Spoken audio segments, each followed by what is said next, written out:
Hi there everyone and welcome to this channel. To be exact, welcome to another tutorial in this channel. So in this video presentation, we will be discussing on how to use Droplist and dynamic Droplist. Okay, so bago yun, paliwanag ko muna sa inyo kung ano yung purpose ng Droplist and dynamic Droplist. And at the same time, yung pagkakaiba ng dalawa, um, Droplist is a type of data validation na ginagamit natin para merong suggestion na ibinibigay si Microsoft Excel kung ano yung pwede nating i-input sa ating cell. Okay? So, whether may cell name kayo dyan or kung ano pa man. So, may sinasuggest si cell sa atin, si Excel. Okay? Samantalang ang indirect naman is ganun din. May suggestion din na binibigay si Microsoft Excel, pero ang ginagawa niya is nagre-rely siya kung ano yung ini-input doon sa mga cell na tutugma kung ano yung pwede niyang mailagay. Okay? So without further ado, let's start discussing this tutorial. Okay? So a while ago, I already created files na pwede nating magamit or spreadsheet na pwede nating magamit, and dito gumawa ako ng field names na mayroong category, burger, drinks, pasta, and then may mga content din na kailangan. So, sa category, meron tayong burger, drinks, and pasta.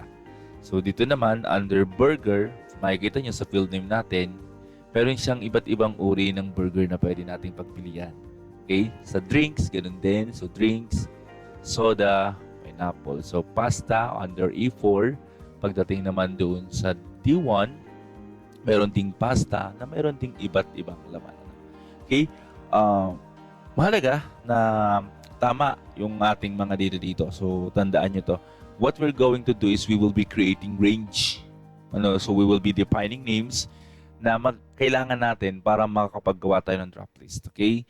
So, dito, kailangan alam nyo yung field name na gagamitin ninyo. So, in this case, category, burger, drinks, and pasta. So, itong tatlo, mga ka-YouTube, is nag-rely dito sa categories na meron tayo. Okay, so dito sila kukuha. Ito yung magiging indirect natin or yung dynamic drop list natin pamaya. Okay?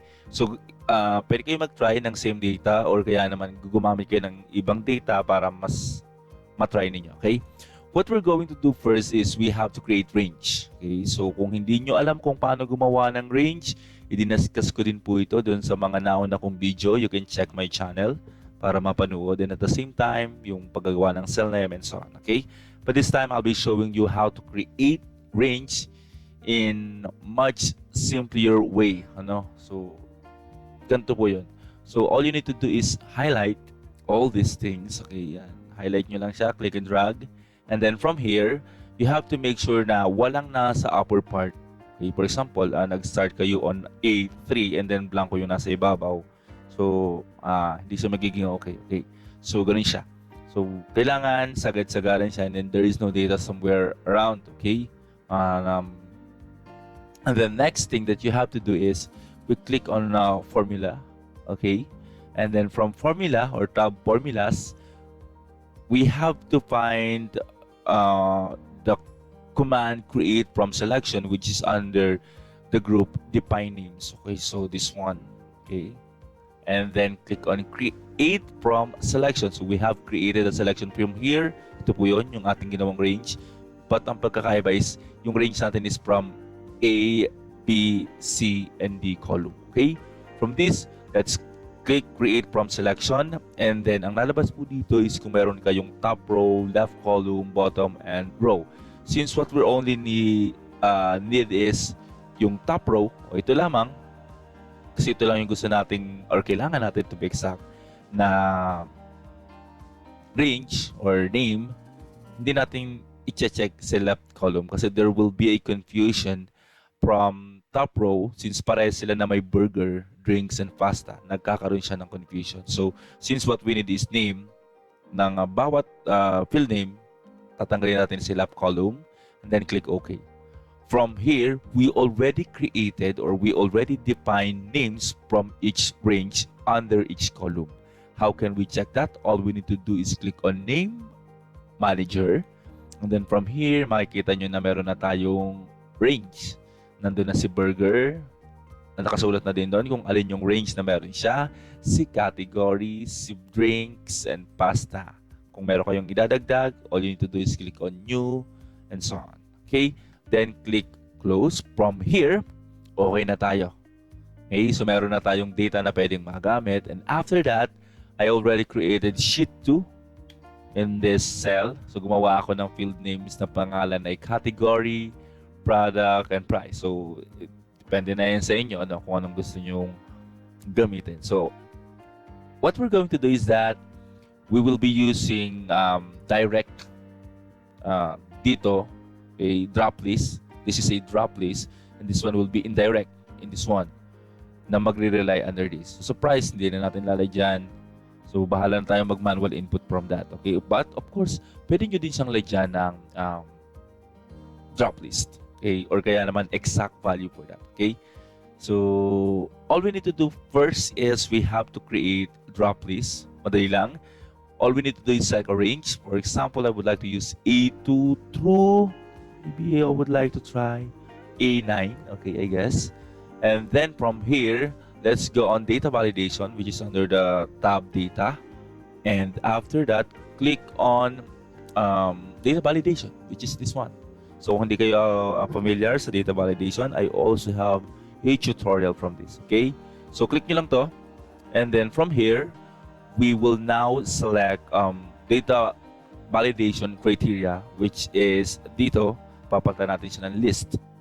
So from this, we will key in, kailangan tanda natin yung range na ginawa natin kanina.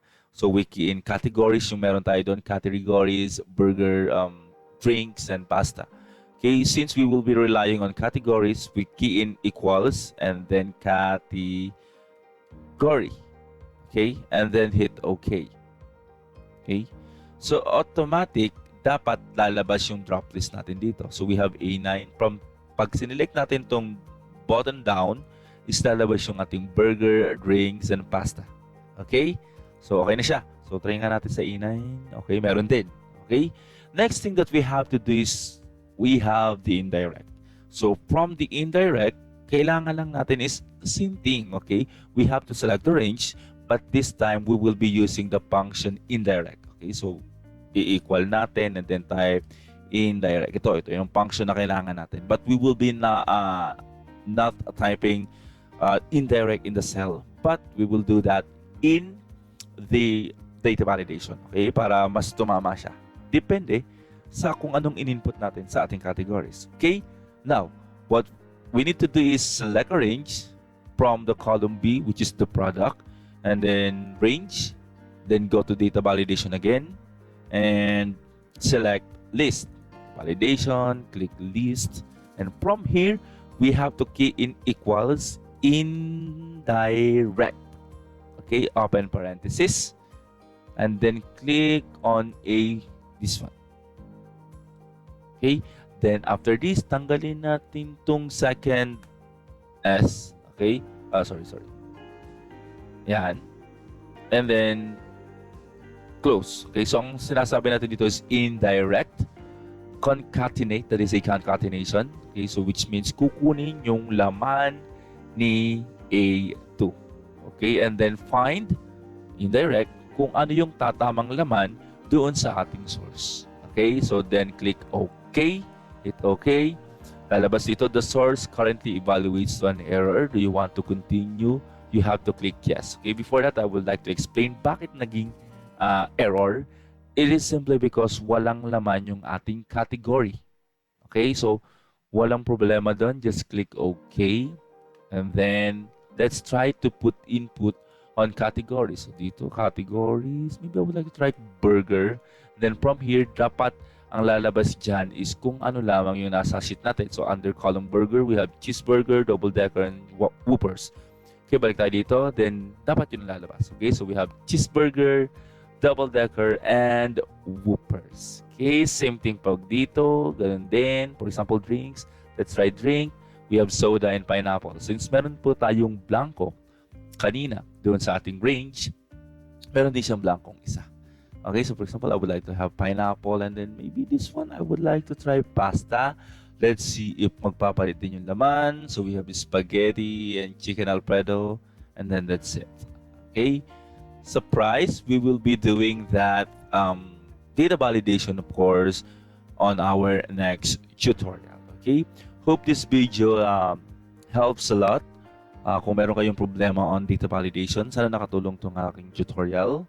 And don't forget to subscribe, like, and share ang aking channel. Okay? Thank you. See you next time.